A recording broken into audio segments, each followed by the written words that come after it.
وَأَطِیعُوا اللَّهَ وَرَسُولَهُ، اور اللہ اور اس کے رسول کی اطاعت کرو۔ اور دوسرا ٹکڑا ہے وَلَا تَنَازَعُوا، اور آپس میں مت جھگڑو۔ آج ہمارا معاملہ کیا ہے؟ ہم بھائی بھائی آپس میں لڑ رہے ہیں، جھگڑ رہے ہیں، ایک دوسرے کی برائیوں میں مبتلا ہیں۔ نہ ہمیں چھوٹوں پہ شفقت کرنے کی توفیق ہے، نہ بڑوں کی عزت کرنے کی توفیق ملتی ہے۔ ہم تھوڑا سا پیسے والے کیا ہو گئے یا کسی عہدے پر فائز ہو گئے تو ہم اپنے سے بڑا کسی کو جانتے ہی نہیں ہیں۔ بڑا کون ہے؟ جس کے اندر تقوی، پرہیزگاری اور علم ہے، وہی سب سے ہمارے درمیان سب سے بڑا اور بزرگ ہے۔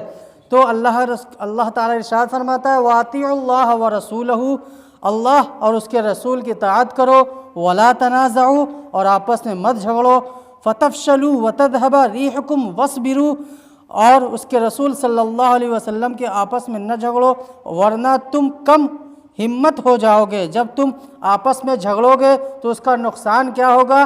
اللہ تعالیٰ فرماتا ہے اور تم نہ جھگڑو تاکہ تم کم ہمت ہو جاؤ گے اور اکھڑ جائیں گی تمہاری ہوا، مطلب تمہاری پاداش بکھر جائے گی، تمہاری جماعت بکھر جائے گی اور تمہاری بقا ختم ہو جائے گی۔ اس لیے مل کر رہو، جھگڑا مت کرو۔ اور اللہ تعالیٰ آگے ساتھ فرماتا ہے ان اللہ مع الصابرین، بے شک اللہ تعالیٰ صبر کرنے والوں کے ساتھ ہے۔ اور آیت نمبر 47 میں ارشاد فرماتا ہے وَلَا تَكُونُوا كَالَّذِينَ خَرَجُوا مِن دِيَارِهِمْ بَطَرًا وَرِئَاءَ النَّاسِ وَيَصُدُّونَ عَن سَبِيلِ اللَّهِ وَاللَّهُ بِمَا يَعْمَلُونَ مُحِيطٌ، اور نہ بن جانا ان لوگوں کی طرح جو نکلے تھے اپنے گھروں سے اتراتے ہوئے اور لوگوں کے دکھاوے کے لیے اور روکتے تھے اللہ کی راہ سے، اور جو کچھ وہ کرتے ہیں اسے گھیرے ہوئے ہے۔ جہاد مومن کے لیے نماز، روزہ، حج، زکوٰۃ کی طرح عبادت کا درجہ رکھتا ہے، جو نہ تو سیاسی مقاصد کے لیے کیا جاتا ہے اور نہ ہی اس کا کوئی معاشی مقصد ہوتا ہے۔ جہاد میں جانے کے لیے صرف اور صرف یہی ایک مقصد ہونا چاہیے کہ ہم اللہ کے رسول اور اللہ کی شریعت کی بقا کے لیے اپنی جان کو قربان کرنے کے لیے جا رہے ہیں۔ جو شخص اس لیے جائے کہ ہم مال غنیمت کے حصول کے لیے جنگ میں یا جہاد میں جا رہے ہیں تو اس کو صرف وہی نصیب ہوگا جس نیت سے وہ گیا۔ اگر جو شخص صرف مال اور مال غنیمت کو حاصل کرنے کے لیے جنگ میں جاتا تھا تو وہ شہید ہو کر نہیں انتقال ہوا، اگر اس کا انتقال ہو گیا تو وہ لالچ کی نیت سے گیا تھا اور وہ لالچ کی حالت میں انتقال کر گیا۔ جو شخص جہاد میں اس لیے جائے تاکہ ہم اپنی جان کو قربان کر کے اللہ کے رسول کی شریعت کو بچا سکیں تو وہ اصل جہاد ہے۔ جہاد مومن کے لیے جس طرح نماز عبادت ہے، روزہ عبادت ہے، حج، زکوٰۃ کی طرح جہاد بھی ایک افضل العبادت ہے، جو نہ تو سیاسی مقاصد کے لیے کیا جاتا ہے اور نہ ہی اس کا کوئی معاشی مقصد ہوتا ہے، بلکہ یہ دین کی حفاظت، بقا اور علماء کلیم اور اعلاء کلمت الحق کا اہم ترین ذریعہ ہے۔ اس لیے قرآن کریم نے دیگر عبادات کی طرح اس سے متعلق احکامات بیان فرمائے اور ہدایتیں دیں، جن میں سے بعض کا ذکر گزشتہ اوراق میں ہو چکا ہے۔ آیت مذکورہ میں جو 6 ہدایات دی جا رہی ہیں وہ یہ ہیں، ان 3 آیتوں میں اللہ تعالیٰ 6 باتوں کی ہدایت فرماتا ہے۔ پہلی چیز کیا ہے؟ ثبات، دوسرا ہے ذکر اللہ، تیسرا ہے اطاعت، چوتھا ہے باہمی نزاع سے بچنا، پانچواں ہے صبر، چھٹا ہے اخلاص۔ ان 6 چیزوں کا ذکر ہم تفصیل کے ساتھ اس کتاب کے ذریعے سماعت فرمائیں گے۔ نمبر 1 پر جو چیز ہے ثبات، ثبات کا مطلب کیا ہوتا ہے؟ علماء کرام نے اس کے بارے میں کیا فرمایا؟ اللہ کے رسول کا شریعت اس کے بارے میں ہمیں کیا حکم دیتی ہے؟ ہم اس کتاب کے ذریعے سماعت فرمائیں گے۔ پہلے نمبر پہ جو ہدایت اللہ کے جانب سے ہمیں ملی اس کا نام ہے ثبات۔ ثبات کا معنی علماء کرام نے بیان فرمایا یعنی جمع رہنا، ڈٹے رہنا۔ تقریباً اسی کا ہم معنی استقلال و استقامت ہے کسی بھی کام کا ارادہ اور عزم کرنے کے بعد اس میں کامیابی حاصل کرنا، منزل کو پا لینا اسی وقت تک ممکن نہیں جب تک قلب اور قدم دونوں کا ثبات حاصل نہ ہو۔ جو شخص اپنے مقصد کے حصول کے لیے قلب و قدم کے ثبات کی ہمت نہیں رکھتا، وہ کبھی کامیاب و کامران نہیں ہو سکتا۔ نیز جس کا دل مضبوط اور ثابت نہ ہو، اس کے قدم اور اعضاء ثابت نہیں رہ سکتے۔ اس لیے ہر قوم کے لوگ اپنے اپنے طریقے یا اپنی پسند کے موافق ثبات قلب و قدم کا اہتمام کرتے ہیں۔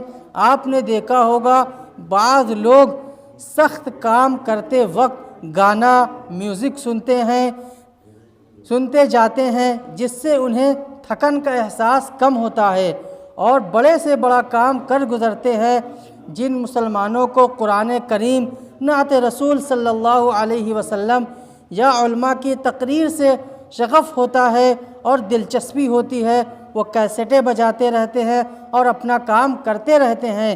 بعض لوگ سفر کے دوران گاڑی چلاتے ہوئے ایسا کرتے ہیں اور کہتے ہیں کہ اس طرح ان کا کام آسان ہو جاتا ہے اور طویل سفر جلد ختم ہو جاتا ہے۔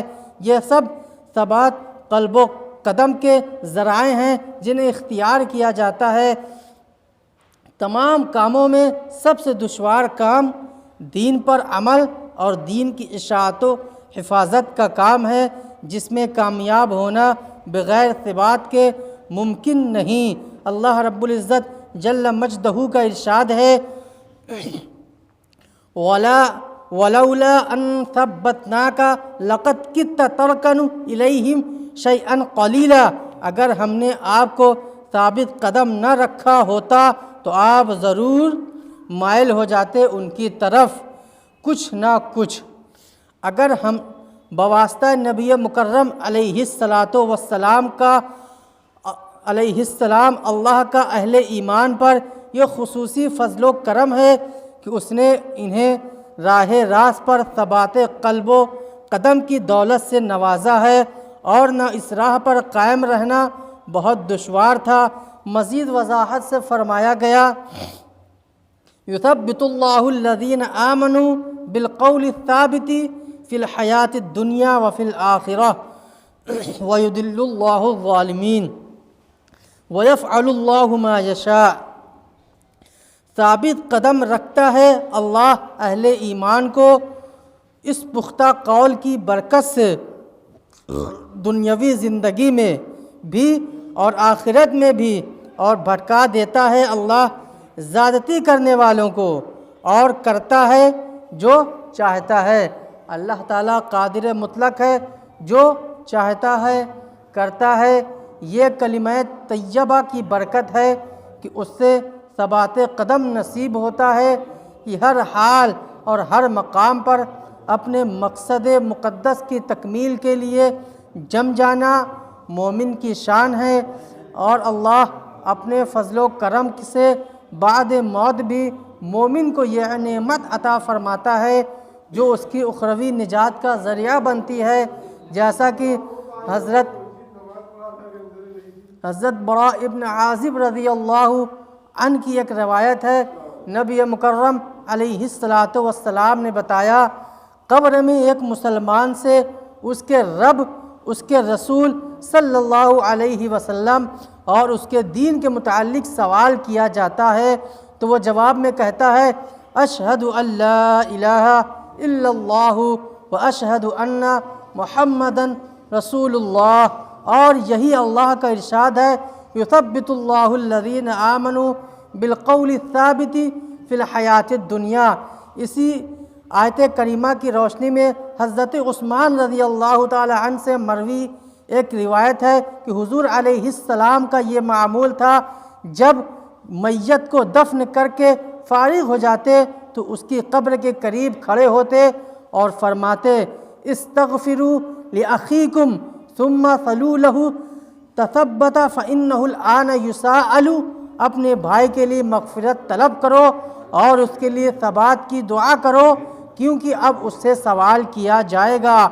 دوسری حدیث پاک حضرت سہل ابن عمار رضی اللہ عنہ بیان کرتے ہیں کہ میں نے یزید ابن ہارون کو ان کی وفات کے بعد ایک رات خواب میں دیکھا تو ان سے پوچھا، کہیے اللہ نے آپ کے ساتھ کیسا معاملہ کیا؟ تو انہوں نے بتایا کہ قبر میں میرے پاس 2 بڑے خوفناک فرشتے آئے اور مجھ سے سوال کیا، ما دینکا، تمہارا دین کیا ہے؟ اور من ربکا، تمہارا رب کون ہے؟ ومن نبیکا، اور تمہارا نبی کون ہے؟ تیرا دین کیا ہے؟ تیرا رب کون ہے؟ تیرا نبی کون ہے؟ میں نے اپنے داڑھی کو پکڑتے ہوئے حیرت کے ساتھ کہا، امثلی یقال ھذا وقد علمت الناس جوابکما 80 سنۃ، کیا مجھ جیسے آدمی سے تم یہ سوال کر رہے ہو جبکہ میں انہی سوالات کے جواب 80 سال تک لوگوں کو سکھاتا اور پڑھاتا رہا ہوں؟ تم مجھ سے یہ سوال کر رہے ہو، غرض کہ اللہ مومنین کاملین کو قبر و حشر کے تمام مراحل میں ثبات کی نعمت سے سرفراز فرماتا ہے، اور قبر ان کے لیے دنیا سے بہتر آرام گاہ بن جاتی ہے، جیسا کہ اللہ کے رسول صلی اللہ علیہ وسلم کا ارشاد پاک ہے، قبر مومن کے لیے 2 نوعیت رکھتی ہے، یا تو وہ جنت کی کیاریوں میں سے ایک کیاری ہوگی یا جہنم کے گڑھوں میں سے ایک گڑھا ہوگی۔ آپ اتنا شعور رکھتے ہیں کہ جہنم کی گڑھوں میں سے جب ایک گڑھا ہوگی وہ ہمارے لیے آرام گاہ تو نہیں ہو سکتی نا، وہ تو ہمارے لیے ایک عذاب کا ذریعہ بنے گی، اور جب جنت کی کیاریوں میں سے ایک کیاری ہوگی تو ہی ہمیں نعمتوں سے سرفرازی حاصل ہوگی۔ اللہ تعالی ہمیں ایسے اعمال کی توفیق مرحمت فرمائے، ایسے اقوال کی توفیق مرحمت فرمائے جس کے ذریعے ہمیں اللہ اور اس کے رسول صلی اللہ علیہ وسلم کی خوشنودی حاصل کرنے کی توفیق ہو، اور اللہ کی شریعت پر سختی سے عمل کرنے کی توفیق ہو۔ بہرحال ثبات قدم و قلب کی ایک بڑی نعمت ہے، اور دنیاوی و دینی مقاصد کی تکمیل کے لیے نہایت اہم ہے۔ جہاد ایک بڑا ہی مقدس عمل ہے، جبکہ نہایت خطرناک بھی ہے۔ مجاہد اپنی جان ہتھیلی پر رکھ کر میدان جہاد میں آتا ہے، جس کا مقصد ہر حال میں کامیابی حاصل کرنا ہوتا ہے، چاہے کامیابی اس صورت میں ہو کہ دشمن مغلوب ہو جائے، اللہ کا کلمہ بند رہے، مجاہد غازی بن کر فتح و کامران ہو کر واپس لوٹے، یا یہ کامیابی بئی صورت ہو کہ مجاہد اللہ کے دین کے لیے اپنی جان کی بازی لگا کر شہید ہو جائے اور حیات جاودانی حاصل کر لے۔ یہ عظیم مقصد اس وقت تک پورا نہیں ہو سکتا جب تک اللہ کا سپاہی پہاڑ کی طرح دشمن کے مقابلے پر جمع نہ رہے، دشمن کی تعداد اور مادی وسائل کی کثرت کا اس کا کوئی خوف نہ ہو، پسماندگان کا کوئی غم نہ ہو، وہ ڈٹا رہے حتیٰ کہ اس کا مقصد حاصل ہو جائے۔ لہٰذا ہدایت کی جاتی ہے، اے ایمان والوں، جب تمہیں دشمن کے مقابلے کے لیے میدان میں آنا ہی پڑ جائے تو تم جم جاؤ حتیٰ کہ تلوار کا فیصلہ تمہارے حق میں ہو جائے۔ یہی تمہاری شان ہے، اسی میں تمہاری دنیاوی عزت اور اخروی نجات ہے۔ قرآن کریم متعدد بار ذکر اللہ کا حکم دیتا ہے اور ہر بار ذکراً کثیرہ فرماتا ہے۔ اس کا کیا مطلب ہے؟ اللہ کا بکثرت ذکر کرو، جبکہ نماز جیسی اہم عبادت کا اگرچہ بار بار حکم دیا گیا لیکن کہیں صلاتاً کثیرہ نہ فرمایا گیا۔ روزوں کا حکم دیا گیا لیکن صیاماً کثیرہ کہیں نہیں فرمایا گیا۔ مقصود یہ ہے کہ جس طرح اللہ نے تمہیں بے شمار نعمتوں سے نوازا ہے، اسی طرح تم اس کا اتنا ذکر کرتے رہو کہ اس کا شمار نہ ہو سکے، اس کی گنتی نہ ہو سکے۔ اسی لیے ذکر کا کوئی خاص طریقہ متعین نہیں کیا گیا۔ بندے سے ذکر مطلوب ہے، چاہے وہ کیسے ہی الفاظ سے کرے، کسی حال میں کرے۔ اس لیے اس کے لیے نہ وقت کا تعین ہے، نہ حالات کا، نہ وضو کی شرط ہے، نہ کسی مخصوص لباس کی۔ اٹھتے بیٹھتے چلتے پھرتے سوتے جاگتے اللہ کو یاد کرو۔ جب وہ ہر حال میں تمہیں اپنی نعمتوں سے نوازتا ہے تو تمہیں بھی ہر حال میں اس کو یاد کرتے رہنا چاہیے۔ اور غور کیا جائے تو یہ سب سے زیادہ آسان اور سہل عمل اور عبادت ہے کہ بندہ صرف زبان سے ہی نہیں بلکہ اپنے ہر عمل سے اپنے رب کو یاد کر سکتا ہے۔ آپ راستے میں جا رہے ہیں، کہیں اینٹا دکھ گیا تو اس کو آپ نے کنارے کر دیا، کسی مومن کو تکلیف نہ ہو جائے، یہ بھی رب کو یاد کرنے کا ایک ذریعہ ہے۔ کہ کوئی پیاسا ہے اس کو پانی پلا دیا، اس کی پیاس کو بجھا دیا، یہ بھی رب کو یاد کرنے کا ایک ذریعہ ہے۔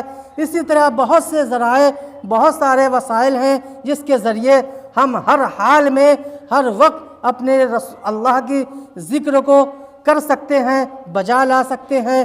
احساس ہونا چاہیے، یہ احساس ذکر بن جاتا ہے۔ مومن کے تمام اعضاء حتیٰ کہ ذہن اور قلب تک ذکر رب میں مشغول رہتا ہے۔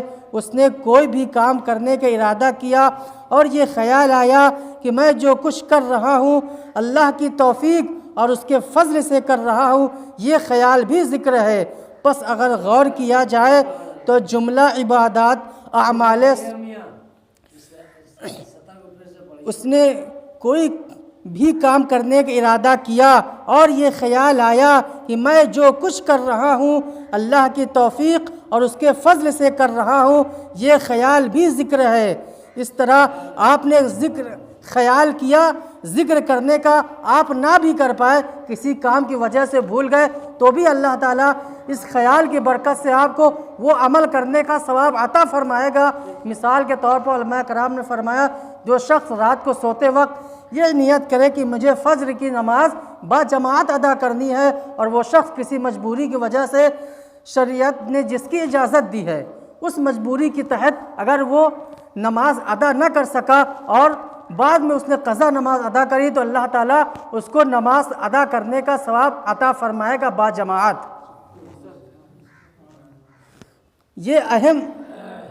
یہ خیال بھی پس اگر غور کیا جائے تو جملہ عبادات، اعمال صالحہ، اطاعت اور احساس اطاعت سب ہی ذکر ہیں۔ پس کوئی مومن ذکر الہی سے محروم نہیں ہو سکتا اگر اسے اپنے مومن ہونے کا خیال و احساس ہو۔ یہ ہم ابھی عرض کر چکے ہیں کہ کسی کام کو سہل و آسان بنانے کے لیے اپنے ذوق کے مطابق کوئی عمل کرنا، دین پر عمل کرنے کے لیے اس اللہ کے رسول کی شریعت پر سختی سے عمل کرنے کے لیے یہ ضروری ہے کہ ہم اپنی سوچ کو پہلے اللہ کے رسول کے شریعت کے مطابق ڈھالیں۔ جب ہم اپنی سوچ کو ایسی بنا لیں گے، اس پیمانے پر لے آئیں گے تو ہمیں اللہ کی رسول پر، اللہ کی رسول کے شریعت پر عمل کرنے میں اللہ کے جانب سے مدد ہوگی، کوئی ہچکچاہٹ نہیں پیدا ہوگی۔ جس طرح کوئی مزدور جب کوئی مشکل کام کرتا ہے یا تو وہ گانا گنگنانے لگتا ہے، یا جس عادت کے مطابق اگر وہ کوئی نوجوان ہے اگر اس کو گانے یاد ہیں تو وہ گانے گنگانے لگتا ہے، کوئی لمبے سفر پہ جا رہا ہے تو گاڑی میں ویڈیو آڈیو چالو کر لیتا ہے، اس کے ذریعے اس کا 200 کلومیٹر کا سفر اس کے لحاظ سے آسانی سے کٹ جاتا ہے۔ اسی طرح علماء اکرام نے فرمایا، اگر آپ دین پر عمل کرنا چاہتے ہیں اور اس کی شریعت پر عمل کرنا چاہتے ہیں تو پہلے اپنی سوچ کو ایسا بنائیے، جب آپ کی سوچ آپ کے کریکٹر سے میچ کرے گی تو آپ کو دین پر عمل کرنے کے ذریعے آسان ملیں گے۔ جس طرح کسی کو جبہ پہننے میں، اگر ہم کسی کو نوجوان کو کہیں جبہ پہنو آج تو وہ شرم محسوس کرے گا، یہ جبہ کیا چیز ہے، کیونکہ اس نوجوان کی یہ سوچ ہی نہیں ہے، اس کے اندر یہ فکر ہی نہیں ہے کہ جبہ ہمارے اللہ کے رسول صلی اللہ علیہ وسلم کی شریعت میں سے ایک جائز لباسوں میں سے ایک لباس ہے، جائز لباسوں میں سے ایک لباس ہے۔ لیکن آج پینٹ شرٹ یہ علماء کے نزدیک جائز تو ہے لیکن مکروہ تنزیہی ہے، پہننا مکروہ ہے، لیکن آج ہم اس کو جائز سمجھ کر نوجوان خوشی خوشی پہنتا ہے کیونکہ اس کی سوچ ایسی ہے، یہ جائز ہے۔ لیکن جو جائز لباس اللہ کے رسول نے بلا کراہت کے ساتھ فرمایا یہ لباس جائز ہے، اس کو پہننے کے لیے کہے تو ایک بار سوچے گا، اس کو لوگوں کے سامنے جانے میں شرم محسوس ہوگی، میں کس لباس میں لوگوں کے سامنے جا رہا ہوں، اس کا ریزن کیا ہے؟ سوچ۔ اگر ہماری سوچ دین کے مطابق ہوتی، سنت رسول کے مطابق ہوتی، تو ہم خوشی کے ساتھ 1000 کروڑ لوگوں کے مجمع میں بھی اسی لباس میں حاضر ہو جاتے. جیسا کہ آپ نے ہر علماء کرام کو دیکھا ہوگا، جب وہ اسٹیج پر آتے ہیں تو ان کا لباس کیا ہوتا ہے؟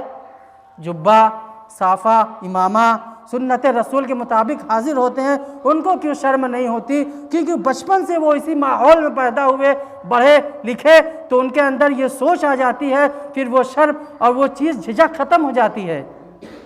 اور ہمارے اندر یہی کمی ہے کہ ہماری سوچ ہی ابھی ایسی نہیں بن پائے کہ ہم دین پر سختی سے عمل کریں. تو اس کے لیے ہمیں ضروری ہے کہ ہم اپنی سوچ کو اللہ کی شریعت کے مطابق ڈھالیں، اسی سانچے میں بنائیں، تاکہ اللہ کے رسول کی شریعت پر ہمیں ہر ممکن طرح سے عمل کرنے کی توفیق ملے اور اللہ تعالیٰ آسانی پیدا فرمائے. اور سب سے پہلے مجھے اس کی توفیق عطا فرمائے اور بعد میں آپ سب کو بھی اس کی توفیق میں رحمت فرمائے. آگے ارشاد فرماتے ہیں، یہ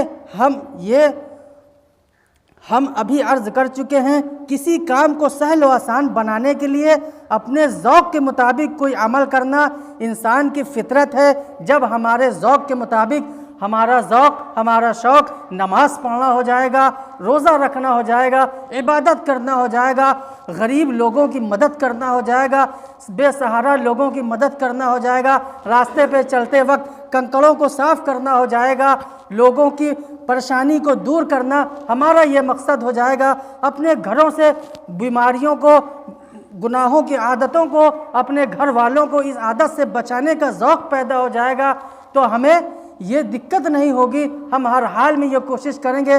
اگر ہمارا بھائی کھڑے ہو کر پانی پی رہا ہے تو ہم اس کو ٹوک دیں گے، بھائی پانی بیٹھ کر پیو، پانی بیٹھ کر پینا سنت ہے. لیکن اس کے لیے یہ فطرت ہمارے اندر ہونی چاہیے کہ ہم اپنی اور اپنے بھائی کی اصلاح کریں. یہ اصلاح کرنے کی ایک فطرت ہوتی ہے. جب یہ فطرت ہوگی، ہم آٹومیٹکلی کہیں میں بھی ہو، کسی بھی سچویشن میں ہوں گے، ہمارے زبان سے یہ الفاظ آٹومیٹکلی نکل جائیں گے کہ بھائی پانی بیٹھ کر پیئے، پانی بیٹھ کر پینا سنت ہے. آپ ایک مسلمان ہیں، آپ کو پتہ ہونا چاہیے. وہ اپنے انداز میں، اپنے طریقے سے اس شخص کو سمجھانے کی ہر ممکن کوشش کرے گا. لیکن اس کے لیے ضروری ہے کہ ہمارے اندر یہ فطرت ہو کہ ہم اپنے اور اپنے بھائیوں کی اصلاح کرنے کی کوشش کریں گے. تب یہ چیز ہمارے سامنے، ہمارے زبان سے، ہمارے اعمال سے ثابت ہوگی. اگر ہماری سوچ ہی نہیں ہے تو ہم کہیں پر بھی ہوں، کہیں بھی غلط کام دیکھیں، ہم تو یہ سوچیں گے بھائی یہ غلط کام کر رہے ہیں، ہم تو نہیں کرتے، اللہ تعالیٰ نے ہمیں اس کام سے بچا رکھا ہے. تو ہمیں یہ دعا کرنی چاہیے کہ ہم تو بچے ہیں، اور ہماری یہ کوشش ہونی چاہیے ہمارا سامنے والا مسلمان بھائی بھی اس کام سے بچ جائے، اور ہمیں اسے دیکھ کر دکھ اور تکلیف ہونی چاہیے کہ ہمارا یہ بھائی جس کام میں میں مبتلا نہیں ہوں، جس کام کی شریعت اجازت نہیں دیتی ہے، اور یہ شخص وہ کام کر رہا ہے، ہم اپنی ہر ممکن کوشش کریں کہ اللہ تعالیٰ اس کو اس برے کام سے محفوظ فرمائے. اس کے لیے ہمیں اپنے اندر ایک فطرت پیدا کرنی پڑے گی، زمانے میں، اپنے معاشرے میں، اپنے گھر میں اصلاح کی. اسی لیے اس تنظیم کا نام تنظیم اصلاح معاشرہ رکھا گیا. معاشرے کی اصلاح آٹومیٹکلی نہیں ہو جائے گی، یہ رب نہیں کرے گا. رب نے اس کی اصلاح کے لیے ایک طریقہ پیدا فرمایا، نیکی کی دعوت دو، برائی سے روکو. اسی امر کو دیکھتے ہوئے اس تنظیم کا انعقاد کیا گیا. آج یہ تنظیم جتنے سالوں سے چلتی آ رہی، اسی اصول پر چلتی آ رہی ہے کہ ہمیں اپنے معاشرے میں پھیلی ہوئی برائیوں کو دور کرنا ہے. اس کے لیے سب سے پہلی ضرورت ہے ہم اپنے گھر سے اس کی شروعات کریں. جب ہم اپنے گھر سے اس کی شروعات کریں گے تو انشاءاللہ دھیرے دھیرے پھر اپنے محلے میں، اپنے پڑوس میں جب ہمارے گھر کی اصلاح ہوگی تبھی سامنے والا ہماری بات مانے گا. اگر ہم خود عمل نہیں کرتے، اپنے گھر والوں کی اصلاح نہیں کرتے، تو سامنے والا بھی ہماری بات رد کر دے گا، کہے گا میاں پہلے اپنے گھر کا حال تو جان لو، پھر ہمارے پاس آنا. تمہارے گھر میں تو دنیا کے سارے جرائم، سارے اعمال ایسے ہو رہے ہیں جو شریعت کے خلاف ہیں، اور تم ہم کو شریعت سکھانے آئے ہو. پہلے خود تو اس پر عمل کر لو، اپنے گھر والوں کو اس پر عمل کرا لو. یہ آپ کی پہلی ذمہ داری بنتی ہے کہ ہم اپنی سوچ کو ایسی بنائیں جو اللہ کے رسول کے شریعت کے مطابق ہو. اور اللہ کے رسول صلی اللہ علیہ وسلم نے جو سوچ ہمیں عطا کی، جو صحابہ نے سوچ ہمیں عطا کی، جب اللہ کے رسول دنیا سے تشریف لے گئے تو زیادہ مسلمان نہیں تھے. پھر جب حضرت عمر کا زمانہ، حضرت ابو بکر کا زمانہ آیا، حضرت عمر کا زمانہ آیا، تو انہوں نے اپنی سوچ اللہ کے رسول صلی اللہ علیہ وسلم کی تعلیم کے مطابق دین کی اس طرح خدمت کی کہ لوگوں نے اسلام کو جانا، پہچانا، اور پھر لوگ اسلام پر اس طرح عمل کرنے لگے کہ اسلام اور مسلمان ساری دنیا میں مشہور ہو گئے کہ مسلمان ایک ایسی قوم ہے جس کے پاس ہم اپنی امانت رکھ دیں تو وہ امانت محفوظ رہے گی. اگر ہم کہیں جا رہے ہیں تو ہم ان کو اپنے گھر کی چابی دے دیں تو یہ گھر انشاءاللہ محفوظ رہے گا. جو سامان جیسا رکھا ہے ویسا ہی رکھا رہے گا.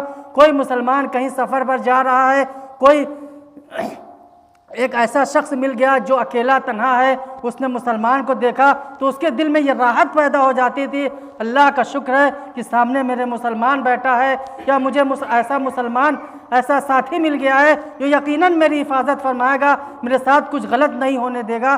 یہ اس وقت کی بات تھی جب ہمارے صحابہ اللہ کے رسول صلی اللہ علیہ وسلم کی شریعت پر سختی سے عمل کرتے تھے. چھوٹی چھوٹی باتوں پر سختیوں سے عمل کرتے تھے. جیسے حضرت عمر رضی اللہ تعالیٰ عنہ کا واقعہ ہے، جو ایک یہودی شخص اور ایک مسلمان دونوں کا کسی بات میں جھگڑا ہو گیا تو اللہ کے رسول صلی اللہ علیہ وسلم نے فیصلہ کس کے حق میں دیا؟ یہودی کے حق میں فیصلہ دیا. تو اس مسلمان کو گوارا نہ ہوا، اس نے کہا ہم یہ فیصلہ نہیں مانیں، چلو حضرت عمر کی بارگاہ میں چلیں، ہم اب اس کا فیصلہ وہاں کرائیں گے. تو جب یہ لوگ حضرت عمر کی بارگاہ میں گئے تو حضرت عمر کا رد عمل کیا تھا؟ حضرت عمر کا رد عمل یہ تھا، جب انہوں نے پوچھا کیوں آئے ہو، انہوں نے کہا ہم اس گھر سے آئے ہیں. لیکن یہودی نے کہا یہ جان لیے جس مسئلے کے تحت یہ آئے ہیں اس مسئلے کا حل اللہ کے رسول صلی اللہ علیہ وسلم نے میرے حق میں دے دیا ہے. تو حضرت عمر نے کچھ نہیں کہا 1 منٹ رکو میں آتا ہوں. اندر گئے، تلوار لے کر آئے، بنا کچھ کہے حضرت عمر نے اس مسلمان کی گردن کو قتل کر دیا، اس مسلمان کی گردن کو اڑا دی. اور یہ زمانے میں مشہور ہو گیا حضرت عمر نے ایک مومن کا قتل کر دیا. تو اللہ تعالیٰ نے پھر ان کی حمایت میں قرآن مقدس کی وہ آیت نازل کی جس کے بارے میں علماء اکرام نے فرمایا حضرت عمر کی رائے اللہ کی رائے کے مطابق ہوتی ہے. تو یہ سوچ اور یہ فکر تھی کہ جو میرے رسول نے فرما دیا وہی سچ ہے، اسی پر ہمیں زندگی عمل کرنی ہے. یہی طریقہ ہونا چاہیے زندگی بسر کرنے کا، یہی سوچ ہونی چاہیے اور یہی سختی ہونی چاہیے. جو کام میرے رسول نے منع فرما دیا وہ کسی حال میں جائز نہیں ہو سکتا، چاہے کوئی کتنا بھی کہہ دے نہیں یہ طریقہ وہ طریقہ اس طریقے سے جائز ہے اس طریقے سے جائز ہے، نہیں تو نہیں. جب اللہ کے رسول نے منع فرما دیا تو وہ منع ہے. تو اسی طرح ہم میں بھی اللہ تعالیٰ یہی شوق، یہی ذوق، یہی مرتبہ عطا فرمائے. آخر الدعوان الحمدللہ.